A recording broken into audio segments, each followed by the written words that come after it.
ketdik. Mana shu yerda faqat orqaga ketyapmiz. Orqaga. Qopti Jalol. O'zi issiq havo. Xullas, shuning uchun men har doim sizlarga mana shunaqa sportivniy videolar qilardim. Ana bu narsani sindirib yuborish, yorib yuborish, buzib yuborish, bu narsani urardim, butulkalar sindiraman, temirlar, janglarga chiqaman, jinnilik qilib, kachok bo'lsam, tosh ko'taraman. Mujistvani nima deydi, propaganda qilaman-da, propaganda to'g'ri so'zmi? Agitировать yo qanaqa bo'lardi? Xullas-da, targ'ib qilaman, targ'ib.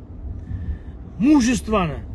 Bu jalab bu gulday yigitlar, ertaga mana Rossiya har xil gaplar gapiryapti, ha? Dunyo notinch, mana Erondagi holatni ko'ringlar mana-da. Bu Ukrainadagi holatni ko'r. Amerikani borib turib prezidenti Venesuelani boshlig'ini olib ketib qoldi uyiga, xotini bilan birga. Shunaqa holat bo'lib qolsa, urush bo'lib qolsa, men 41 yoshda bo'lsam ham mana shu joyini yozib olinglar mana. Agar Xudo ko'rsatmasa vatanimiz tinch, osmonimiz musaffo. Lekin mashincha zarracha bizani vatanimizga, meni ota-onam, opa-singlim, mana shu radnoy ukalarim, qavm qarindoshim sizlar bor vatanimizga mashincha zarrachalik kimdir bir narsa deydigan yo bir narsa bir bostirib kelmoqchi bo'lsa, men o'zim uchun javob beraman, boshqa uchun emas. Shundoq, haligi nima deydi, chegaraga yotib olaman, onangizki yo o'laman, o'lgandan keyin o'tasan bu yoqqa deyman. Shu darajada patriot bo'lish kerak kishi. Bu gul yigitlardan nima kutamiz ertaga, Jalab? Mana ertaga bayram, vatan himoyachilari kuni. Bu ko'tlar o'zini ko'tini himoya qila olmagan vatanni qanday himoya qiladi bu Jalab? Ochib beradi ertaga dushmanga. Bu qo'liga miltiq bersa bu ko'tara olmaydi Jalab. Qo'linga ichkaligidan bu bilan 20-25 kilolik avtomat miltig'i bersang bular ko'tara olmaydi bu Jalab. Otganda o'zi uchib ketadi. O'shaning uchun sal trenovka qilinglar, sportni targ'ib qilinglar, zalga chiqinglar. Onasiniki protein zararmi, ukol zararmi deyormasdan qil, hech narsa qilmaydi, o'lmagansan proteindan. Biz ham qilganmiz, trenovkani qil, himoya qil, hech bo'lmasa oilangni himoya qiladigan darajada urush bo'lsa ham, bir narsa bo'lsa ham har bir erkak o'z oilasini himoya qila olsa, vatanni bemalol himoya qila olamiz. Bu gul yigitlar, bu geylar bir-biriga gul berayotganlar qanday himoya qiladi? Tasavvur qilinglar, urush maydonida o'rtog'ini quchoqlab, oyog'i uzilib ketdi, o'q yegan deylik. Uni olib ketish kerak. Bu o'zi gey Jalab. Nima uni biladi? Qanday ko'taradi u o'zi bilan uni? O'zini ko'tara olmay yuribdi bu hayotda bo'ladi. Tashvishlarini Jalab orqasiga urdirib qo'ygan bilan. Bolalar, rollar almashib qolyapti, ehtiyot bo'linglar. Qaranglar, ko'zni kattaroq ochaylik. Hazil qilib gapirganlarim aslida tegida juda chuqur ma'no bor. U deymiz, bu deymiz. Shu kuni mana qaranglar, Samarqandda Shohjahon Ergashevni boksi bo'ldi.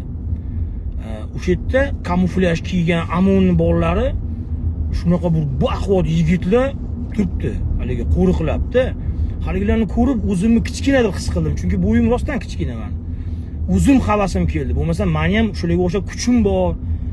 Kerak bo'lsa shunaqa rekordlar qilganmiz, uncha-munchalar qaytara olmagan, lekin shunda ham haligilarga havas bilan qaradimki, shunaqa ukalarimiz, akalarimiz bor, Xudo xolasa vatanimiz bor-ku, onasini yemsin, nadejniy qo'llada.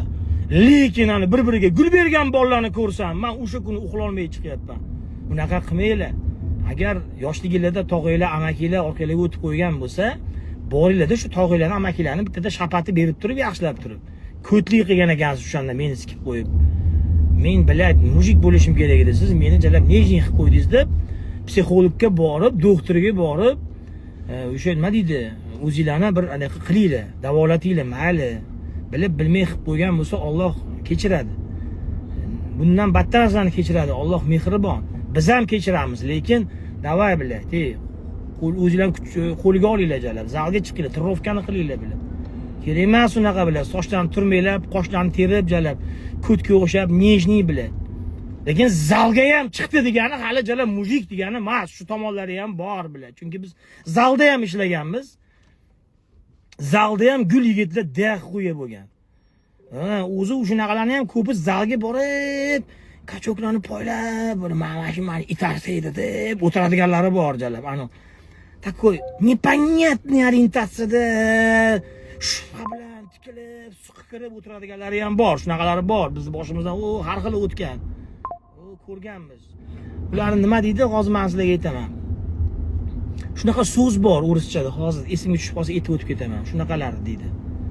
Xullas, davay bolalar, ertaga vatan himoyachilari kuni, bu oddiy kun emas, Xudo ko'rsatmasin.